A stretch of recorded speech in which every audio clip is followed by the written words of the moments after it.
Welcome everyone, this is Peak Music Appreciation, and we're going to do a little orientation here just to get you familiarized with the course. So once you are in a course and you've logged in with your username and password, the first place you should go is to the orientation. And you'll look in the homeroom, you'll look off to the side, and you'll see a column of names. Orientation is at the top there. Then under orientation, you're going to go and look at the syllabus. It gives you an outline of what's to come in the course. And then make sure you go through all of these steps getting started. It gives you very important information about online learning and different formats, file formats you may need. Also rubrics for the various projects you're going to encounter in the course. And then more specific grading information, specific rubrics. Schedule, very important to plug in your first day of your course and your last day that will be given to you. And then create a dynamic schedule for yourself, print it out, paste it into a Word document or other kind of document, save it to a file that you have specifically for this course, and make sure that you are following that dynamic schedule to the T. Check off or highlight each assignment or cross through it that you've accomplished, and that way you will never get behind. So just more specific information on how to create your dynamic schedule. You put in the start date here, so you plug that in, and then your end date here, and your mentor is going to have all that information if you don't already have it. Again, follow your calendar consistently.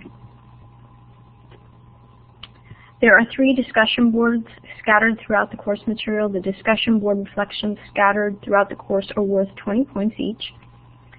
It is suggested to reply to at least one other classmate in each discussion. For full credit, make sure you answer every component of the question and respond at least to one other student's post. If for some reason there's only the teacher responding, then you can respond to the teacher. The teacher will respond to you. I wanted to point out that there's one journal assignment called the Music Time Period Journal, where you will answer questions found in Unit 2 time periods. All of the warm-up exercises have questions. Those questions you're going to answer. Those answers together make up the Music Time Period Journal.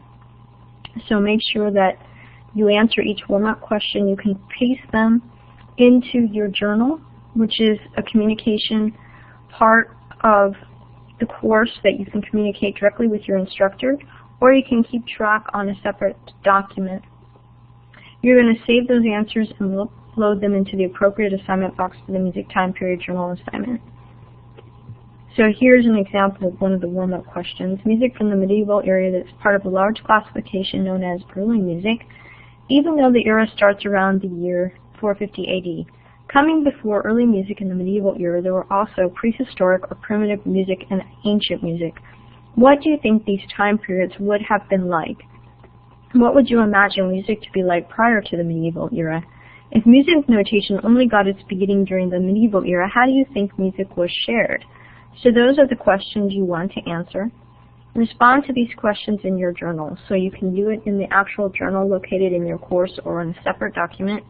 You're going to be adding to the journal throughout this entire Unit 2. And then you upload all of your answers into the Music Time Period Journal.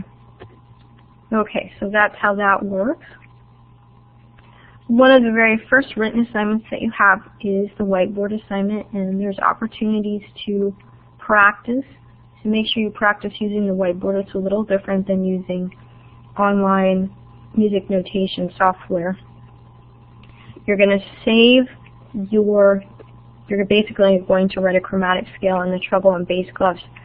Save your whiteboard assignment once you are satisfied with the way it looks, and then you can submit that submission into the appropriate assignment box. There are also 2 quizzes you want to watch out for, the descriptive listening and compare and contrast quizzes. There are 2 worksheets to be downloaded from the online text. Basic Elements, Expression and Listening, Section C, page 15 and page 16. The listening samples take a minute to load. They are also located on the same pages as the worksheets. Once you've filled out the worksheets, use the worksheet answers to take both quizzes. Another big assignment worth 120 points is the music industry survey. We will be giving more in-depth information on all of these later. There are two parts to this assignment: create a survey in www.surveymonkey.com, and then you're going to do an end summary showcasing basically the answers received for each question that you created in the SurveyMonkey and the answers you received. The semester project is in lieu of a final exam, and it's worth 170 points, so you want to really make sure you do an excellent job on this. We will have more tutorials. In the file transfer window, when you came into the session, you were asked to save several documents. One was this PowerPoint. The other was a listing of recordings. So you have a recording talking about the semester project already, and we'll be creating new ones. Make sure you try to attend live sync sessions because you can receive extra credit for coming. 1, 2, you can receive specialized help on any of these assignments. There are a total of 6 assignments which make up the semester project. The very first one is the approval paragraph with 20 points, and you're needing approval from your course instructor on the film you've chosen and the piece of music in that particular film. You can see the student guide for a detailed tutorial on this assignment. And I'm going to put in the student another little document to help you out here.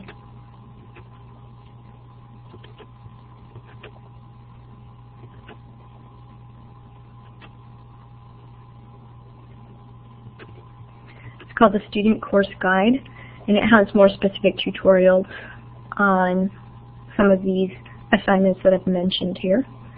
You should be getting that here soon. A little window opening up asking if you want to save this file to your hard drive. So, some of your assignments require research. Make sure that you're citing your sources and putting things in your own words. If you take directly from a source, it must be in quotation marks. And remember, you don't want more than 1 or 2 sentences with quotation marks. You want to rewrite that information, but either way, you have to cite your sources. During tests, no internet access. Best of luck this semester. You can communicate with your teacher. Here, under communication, is the journal. Staff information tells you who your teacher is and more information, and their email address. And good luck on this semester. Hope to see you live at one of these sessions.